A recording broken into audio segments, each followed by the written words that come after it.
Welcome back, guys, to Rage Against the Dice. This is the third part of our look at the 4 teams that are taking part in the Fatal 4-Way.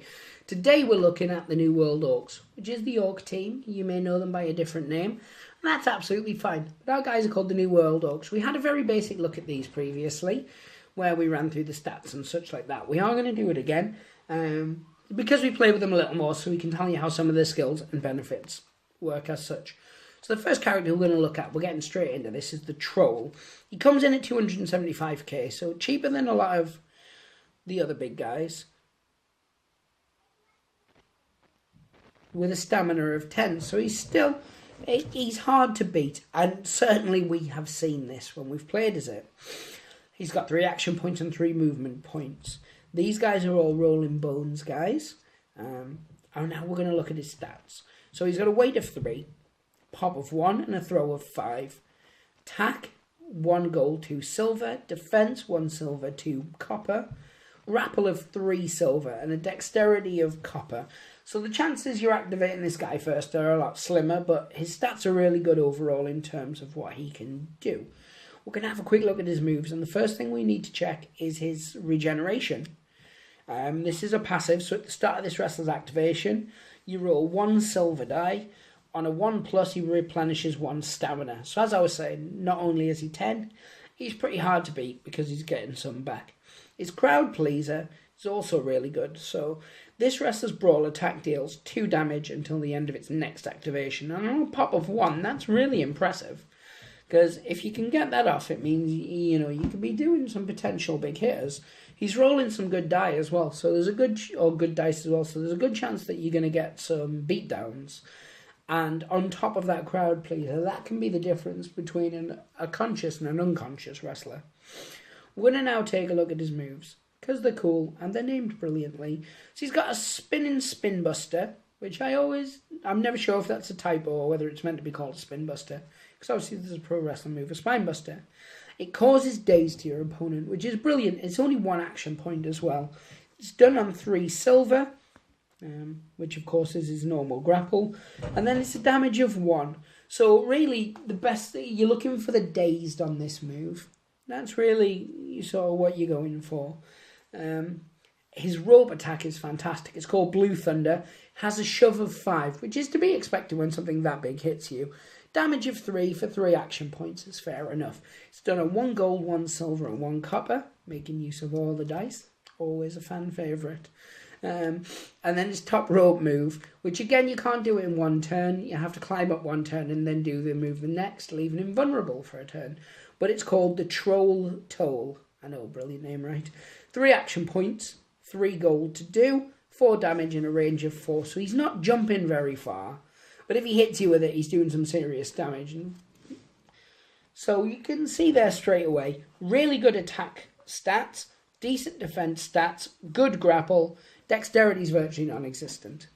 That's fair play. We're going to then move on to the Orc Brawler. Now, the Orc Brawler is a 200k. 4 action points, 4 movement points. He's got an attack of 2 silver, 1 copper. Defense of 1 copper, 1 silver. 2 copper for the grapple. And then a dexterity, wait for it, of 2 copper. He's got 8 stamina, which obviously is best of the mid-range guys we've seen so far. Let's have a look at what he can do, though. So he has an action called the Boss. Automatically lift a friendly weight 1 or 2 wrestler and immediately throw them for 0 AP.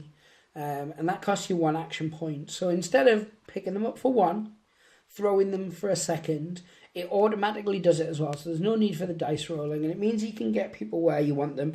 It also means you can start using goblins as projectiles, and I'm not saying you should, but you should. Throwing goblins is fun. His crowd pleaser, all friendly wrestlers gain +1 movement counter, which is really, really good, because it means that you can get that troll a bit of movement on him as well. And then his attack, rope-based attack, is called To War, or To Wah, because it's orky. During the attack, the movement deals 1 damage to any wrestlers in an adjacent to any enemy wrestler in an adjacent square. So that's really good if you can get a load of guys cramped together. It does 1 damage, 2 action points, and it's 3 copper plus 1.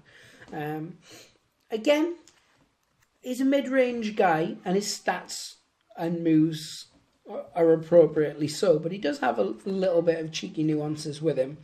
As I said, I really like to boss. I love the idea of lobbing goblins at people, and I've found it quite effective at times when we're playing the more serious games. I know you're thinking, throwing a goblin more serious, but I mean in terms of where I'm trying to win as opposed to entertain.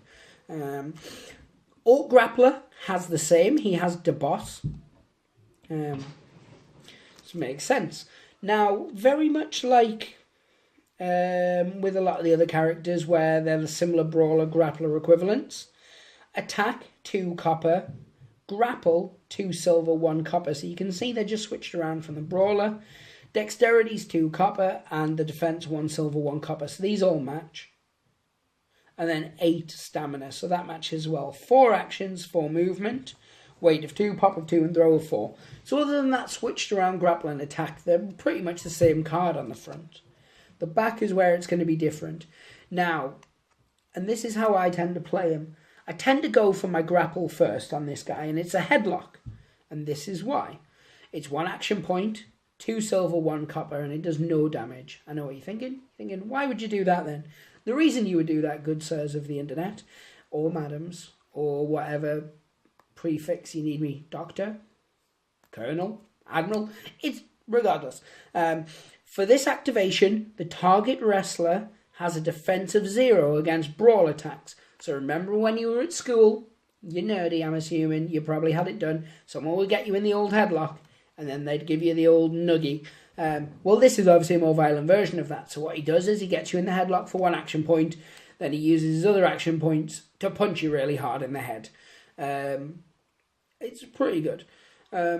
So he gets you in this. So for this activation, the target wrestler has a defense of 0 against brawl attacks. Now, the one thing to remember is, because it's for this activation, it's for that character. So he gets you in the headlock, and then he punches you a couple of times. It's pretty cool. What you can do is you can do your crowd pleaser first for 2, which is this wrestler's grapple becomes 3 silver plus 1 until the end of its next activation. Then you'd use the headlock for 1 point with the improved grapple stat to get them in the headlock, and then you'd hit them the once. Obviously you don't need to, but getting their defense down to 0 can be a game changer. Because when you roll in 2 copper dice, it's not particularly brilliant against most people's defense, but if their defense is 0, that's the potential to do 6 points of damage, which is a really high beatdown. But anyway, I digress. His top rope move is called Jaw Dropper. It dazes you. It costs 4 action points, 3 silver plus 1 copper. Plus 1, 4 damage, and a range of 5. So it's a really good top move. It is one, however, where you need to climb up 1 turn and then do the move the next. And it's something that I've had mixed results with. I'm never a fan of being stood on the turnbuckle for a whole turn or more, unless for comedy value, because there's the potential to be punched off, especially if you haven't got a really high defense, or you're fighting against a guy who's got an attack that's really, really high. Next, we're going to move on to the Goblin Brawler. 150 with a stamina of 4, so he's a low range character. You can see that there.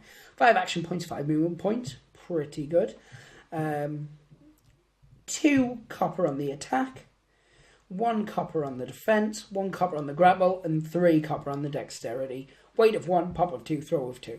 You're going to notice the same. The grappler is going to switch the attack and the grappler around. So we're going to go straight to what they can do. Now, they have an action called Antagonize. Costs 1 action point. Pick an enemy wrestler and roll 1 copper die. On a 2+, that wrestler receives -1 action point counter and +1 attack until the end of the next activation. So you rile them up, meaning they get less action points to do things with, but they hit you potentially a bit harder. I find I don't use this one a lot. The rolling 1 copper and trying to get a 2+, it's a hard one on the dice available. And then given the -1 action point count is brilliant to certain characters, but the +1 attack usually negates that brilliance. Used in conjunction with something that would lower movement would be brilliant, because you can lower their movement and then give them less actions, things like that, meaning that they're maybe not as able to bounce off the top ropes to get to where they want to go and things like that. But anyway, I am babbling and digressing again. So that's their antagonized. Then the crowd pleaser. This wrestler's attack becomes 1 gold plus 1 until the end of its next activation. So this is a really good attack. This is a really good crowd pleaser. If you can get that, then you can start to do some really good damage with this Goblin Brawler. He's a pop of 2 as well. And with his 5 actions means that obviously you can get that off for 2. You can then do antagonize if you wanted, and then you can still get 2 good hits in the attack. We're going to cover now Pin Missile. My reading is atrocious today. I do apologise, guys. And this is a rope attack. It's a rocket as well, which means that you move 8, which is pretty good. If the attack fails, though, you take 1 damage because you're hitting at such speed, and that's fair enough. 2 action points to do, 2 silver plus 1 on the attack, so again, better than your normal attack dice, and a damage of 2. It's a good mid-range bounce off the ropes. You've got a good distance on it. All you have to be careful of is that we've had it where we've knocked ourselves out because we've only got 1 stamina left. That's fair play. This wrestler's attack... the next is the Green Eagle, which is a turnbuckle move from the top ropes. Flying, soaring, like, well, an eagle. 3 action points, 4 copper to perform, 3 damage, and a range of 6. So it's got a good range on it, like a lot of the Rat's turnbuckle moves. Good damage on it. Overall, he's a really good character. So we're going to go across to the Goblin Grappler now. As I said, his stats pretty much mirror the card before, except the attack and grapple are swapped. So, 5 and 5, 175. So he costs a little more. When we look at the back, we'll probably see why. 4 for his stamina, weight of 1, pop of 2, and throw of 2. Dex of 3, defense of 1 into coppers. So 3 copper, 1 copper for defense. Grapple, 2 copper, attack, 1 copper. So like I said, just to switch around. He also has antagonize. His crowd pleaser means that this wrestler's throw becomes 4 until the end of the wrestler's activation, which is good for getting people out of the ring. Now where he shines is his armbar, because it's only 1 action point. It does 1 damage, 2 copper, and it gives you -1 action. So it gives you, the person you do it to, -1 action point. So because you've got 5 action points, if you can do this to 2 people, say, that means you're knocking an action point off each. He's a good all-round wrestler in that respect, for a small pointed character anyway. And then he has his Snot Drop. Now this is a 3 action point, hits on 3 copper, 3 damage with a range of 6 turnbuckle move. Because it's 3, you can get up and down in 1 turn as well, making him pretty darn effective. I have had it where I've managed to hit that, knock a person out, get my crowd pleaser, meaning my throw becomes 4 until its next activation, pick the person up, had to end my activation there because I climbed up that same turn, but it did mean that I could throw the person out the next turn. So in terms of it, that's the Orcs.